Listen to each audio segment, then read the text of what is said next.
lwaki musinga kwesiba ku kyaddogere. Mugema yagamba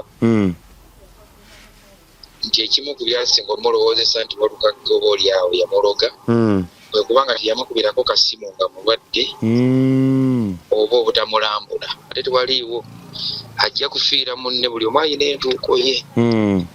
Lwakuba mu Abaganda teri yeefiira, buli afa olina kw'oteekawo, buli afa olina kw'oteekawo.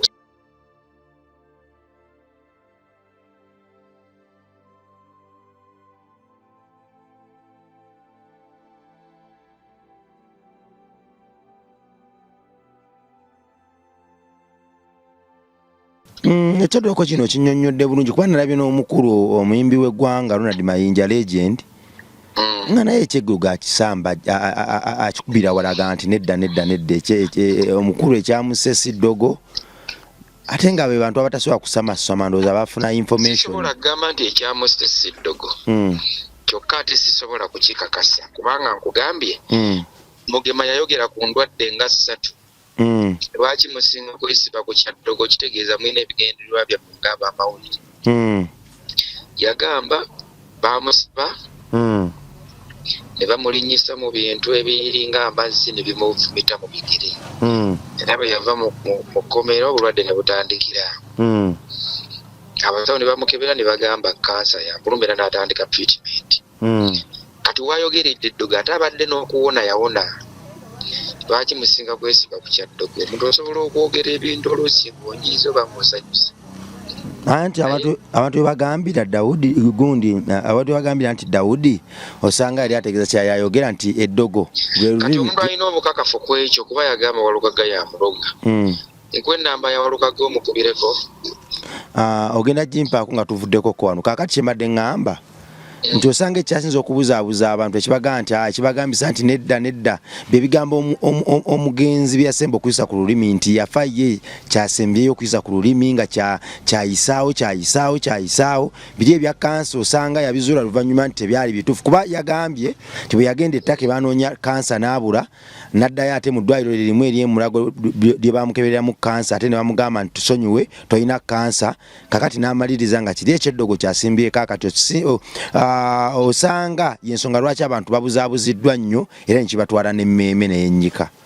Tewaliwo abuzaabuzibwa okujjako nga gw'obuzaabuzibwa. Nkolera abantu eri matu g'abantu kugenda kuziika Mugema. Mugema yagamba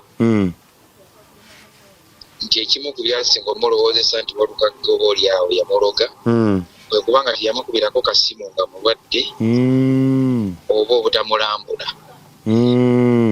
Kati bwe buba ng'obujulizi obwo bukumala naawe kyobeera owo abantu bakuwuliriza. Naye nze nkugambye omuntu afa akaseera konna ate tewaliiwo ajja kufiira munne, buli omu ayina entuuko ye.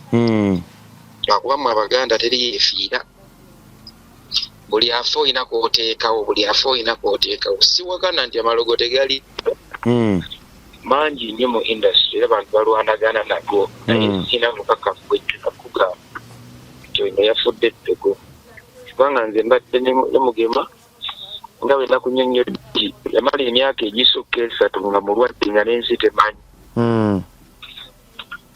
Paka lwe yavaayo n'agamba naye obulwadde bweyoleka bunnemereza bategeezeeko waba yasobola okunyamba kyanyambeko.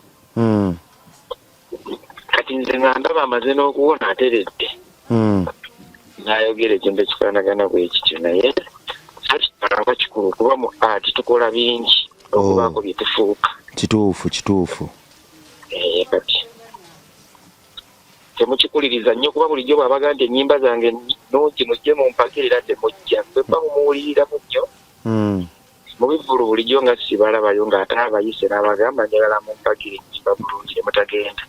Kati kino kitegeeza temukkiriza nti ayimba bulungi ate ekyeddogo lwaki mukikuliriza nnyo. Abadde mulamu nga emiranga gyonna gyakuba egy'ebivulu gifa ttogge.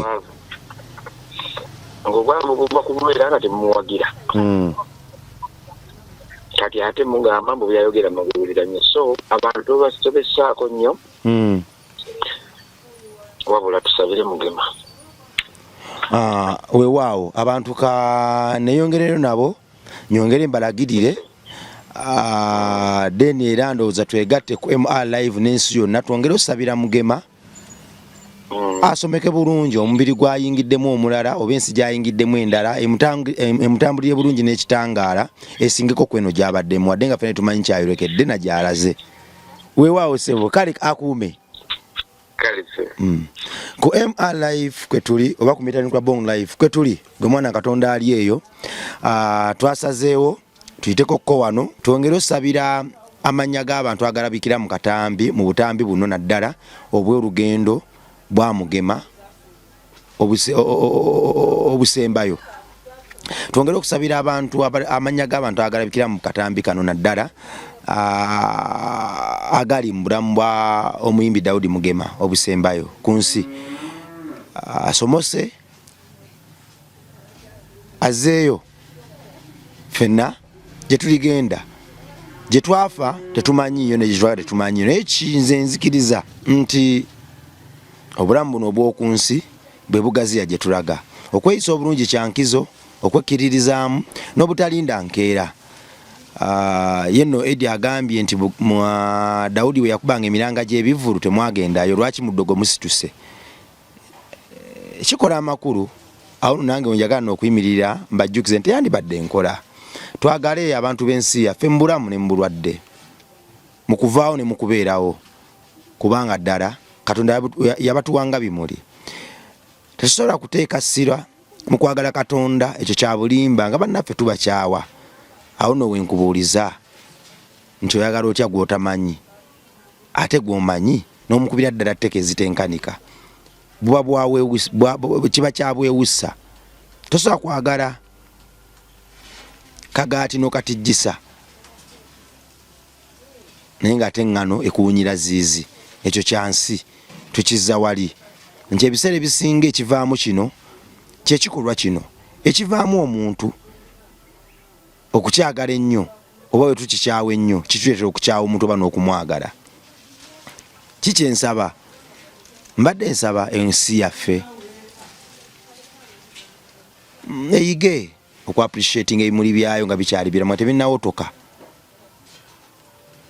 biseera ebisinga akatundu kenywa nga sinnawotoka si kenywa nga mpotose wadde nga ne kenywa nga mpotose kaba kakulu naye kale omwoyo guviire eddala eno nga tukyamasa tusiime bannaffe nga bakyali balamu omukwano ddagala liwonyeza abantu bangi nze bonjagala leero obwongo bwange n'omutima gwange biwummula ekyo nno kyanimpa obuwangazi obutenkanika onnimba otya nti byenkola obisiima naye nga buli kyenkola okifeebya okizza mabega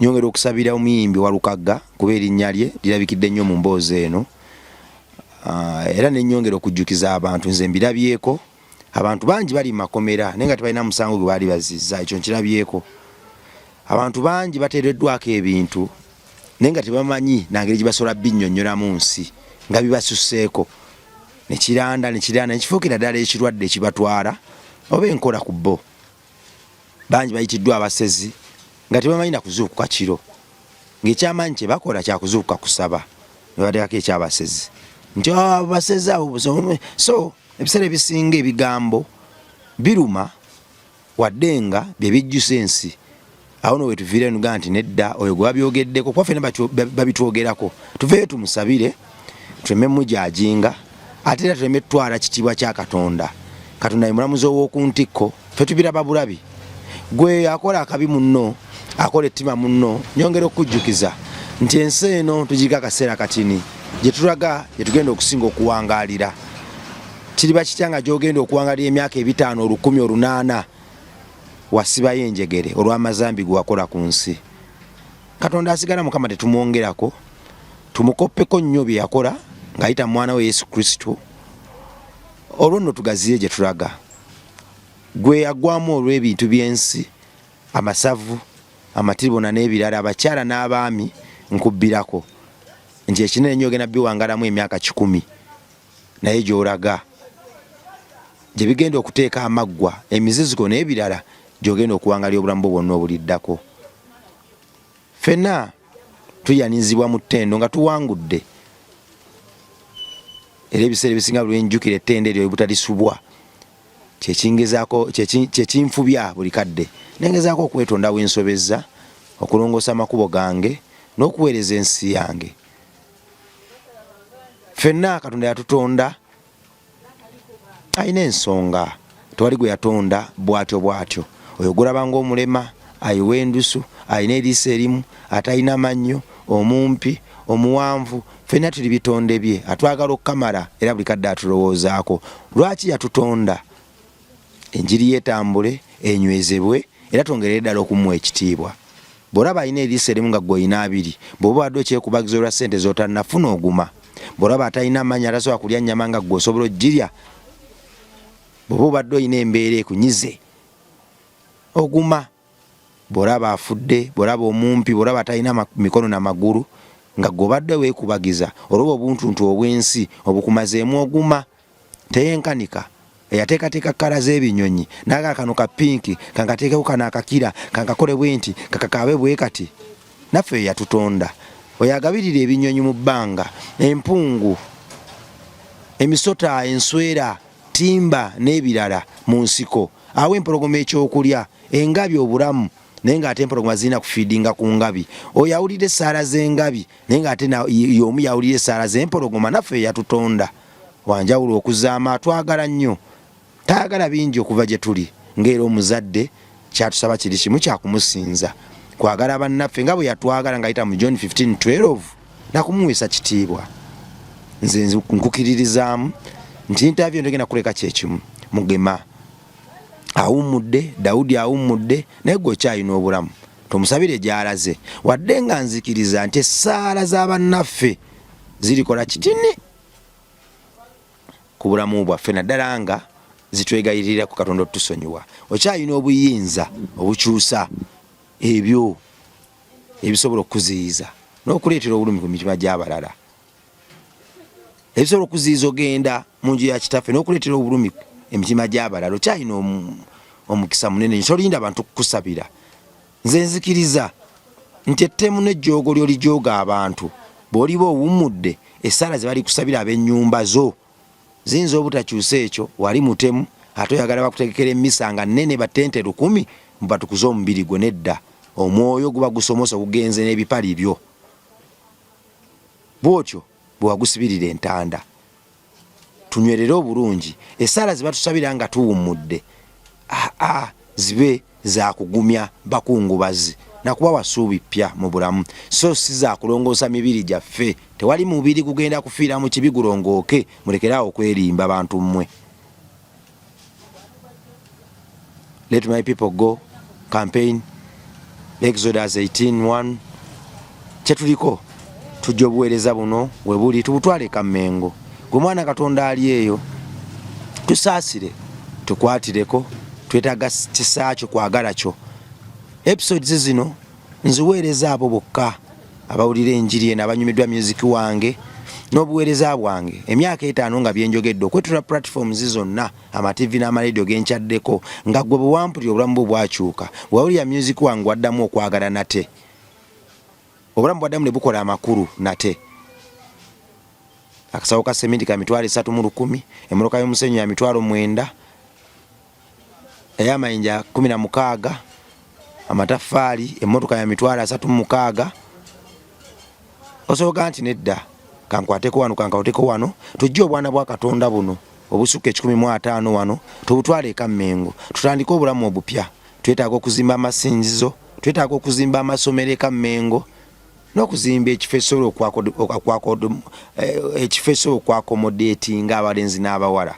Wano abalenzi bokka be babeerawo, tosobola tabika bawala n'abalenzi. Kyabulabe nnyo nti bwe muwala gwe tunyirizaamu anyiriramu, Katonda gwakolamu omulimu n'ekisa, gwe bafumbiza yafumbirwa, gwe babuzaabuza yazaala. Kimenya abaana balina omukisa okugendera mu bugayaavu bwe butyo. Katweme twetuulako ennaku zaali 40 abaana ba Israeli baali balina okukozesa okutuuka mu nsi ensuubize. Obutekkiririzaamu n'obutakkiririza mu Mukama, okwekomomma okuwakana n'okuwakanya buli kimu, kyabaleetera okutambulira emyaka 40.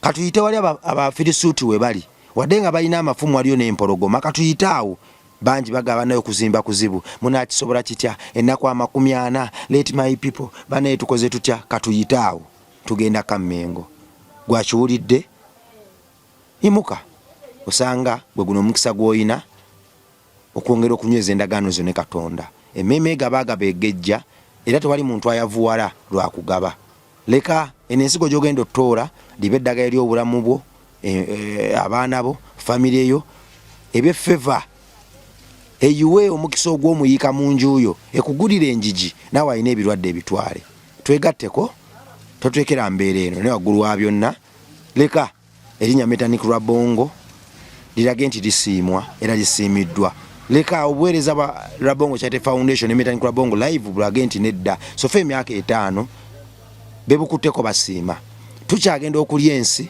era tugenda kuliira ddala amawanga tuliva eka Mengo tujje tukyusa ensi yaffe tulivayo ne bapiloti abasomesa bapasita abasumba abasawo n'abalala ne waggulu wa byonna tulivayo n'ekisa kya Mukama waffe okuyingira ekibuga okukirya n'okuzzaawo okwagala kwe okwe yatondera muffe nate weeraba.